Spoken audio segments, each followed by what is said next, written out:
Assalamualaikum Ustaz, waalaikumsalam warahmatullahi wabarakatuh. Semoga keberkahan selalu menyertai Ustaz, hadirin dan seluruh kaum muslimin, amin ya rabbal alamin. Dan semoga Allah merahmati Imam Nawawi, Ibnu Jama'ah, dan seluruh ulama-ulama kita. Ya Ustaz, saya didiagnosa dengan depresi dan sekarang saya mengkonsumsi obat. Kadang saya masih suka kambuh depresinya dan menangis. Gak punya harapan hidup, merasa diri tidak berguna dan tidak punya kemampuan. Saya juga bulan depan takut gak punya pekerjaan Ustaz. Mohon nasihatnya untuk dapat merasa qanaah dan tidak cemas. Dan tidak sedih berkepanjangan. Serta mohon doanya Ustaz untuk hati saya. Untuk lebih mudah berbakti kepada ayah yang maaf kurang bertanggung jawab kepada anak-anaknya. Sehingga saya sekarang mencoba untuk mengurus adik-adik dan itu pula sumber trauma saya karena selalu dicap bodoh dan dipukuli oleh ayah saat kecil. Jazakallahu khairan barakallahu fikum. Ya terima kasih atas pertanyaannya. Ini kembali ke ucapan Ibnu Aun hadirin. Ibnu Aun rahimahullah mengatakan dzikrun nasida wa dzikrullahi dawa. Mengingat manusia itu penyakit dan mengingat Allah adalah obatnya. Trauma itu karena kita mengingat makhluk tanpa meremehkan ya. Trauma itu berat. Dan semoga saudara-saudara kita yang punya trauma masa lalu itu dilupakan dan diangkat oleh Allah Subhanahu wa taala. Dan kita banyak bersyukur ketika kita misalnya nggak punya trauma masa lalu. Tapi coba kita ingat, inti dari trauma itu apa? Mengingat. Apa yang kita ingat? Ingat Allah atau ingat makhluk? Ingat makhluk. Kita ingat si A yang melakukan itu, atau ingat kejadian itu. Kejadian itu kan makhluk. Nah itu memang penyakit. Itu benar deh kata para ulama. Dzikrun nasida, mengingat manusia atau makhluk itu penyakit. Obatnya apa? Dzikrullah. Ingat Allah Subhanahu wa taala. Coba perbanyak ingat Allah. Coba waktu itu dihabiskan untuk mengingat Allah. Allah tuh maha baik sama kita. Coba Ar-Rahman Ar-Rahim. Dan yang jadi masalah kita ini lalai dalam mengingat kenikmatan-kenikmatan Allah. Lalai mengingat kenikmatan-kenikmatan Allah Subhanahu wa taala. Kan itu yang jadi masalah. Makanya Allah katakan wa amma bi ni'mati rabbika fahadits. Adapun nikmat Rabbmu bicarakan.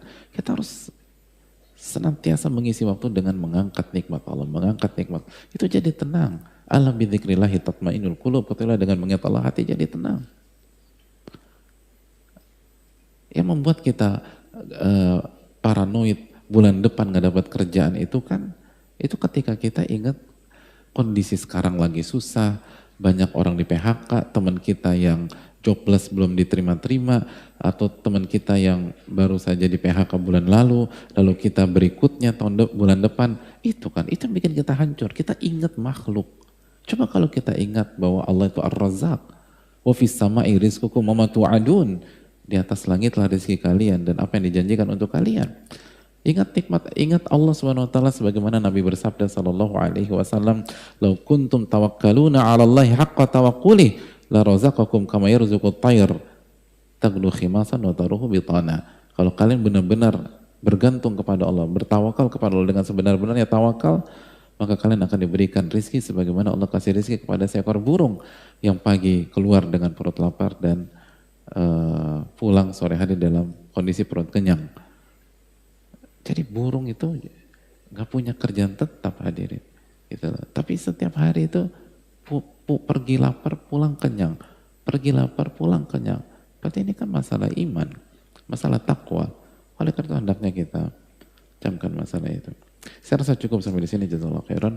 Semoga bermanfaat dan semoga Allah memberikan taufik kepada kita dan semoga kajian berikutnya lebih baik lagi, lebih ihsan lagi, dan semoga Allah terima amal ibadah kita dan semoga Allah jaga keistiqomahan kita dan semoga kita menjadi hamba-hambanya yang bersyukur setelah Allah kembali pertemukan kita di majelis ini.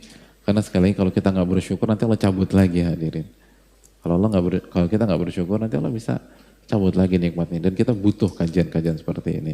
Kita butuh sakinah, kita butuh rahmat Allah, kita butuh dinaungi oleh malaikat karena Allah perintahkan hal itu. Maka banyaklah bersyukur, dan salah satu syukur adalah jaga keistiqomahan dan jaga keistiqomahan, dan yakinlah ini adalah nikmat dari Allah Subhanahu wa taala, dan waktunya pun juga bagus banget. Waktunya pagi hari, buri kali ummati fi bukuriha, umatku diberkahi di waktu pagi, dan banyak di antara kita belum ada aktivitas macam-macam.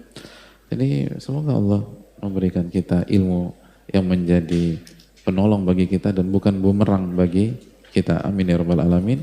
Subhanakallahumma wa bihamdika asyhadu an la ilaha illa anta astaghfiruka wa atubu ilaik. Assalamualaikum warahmatullahi wabarakatuh.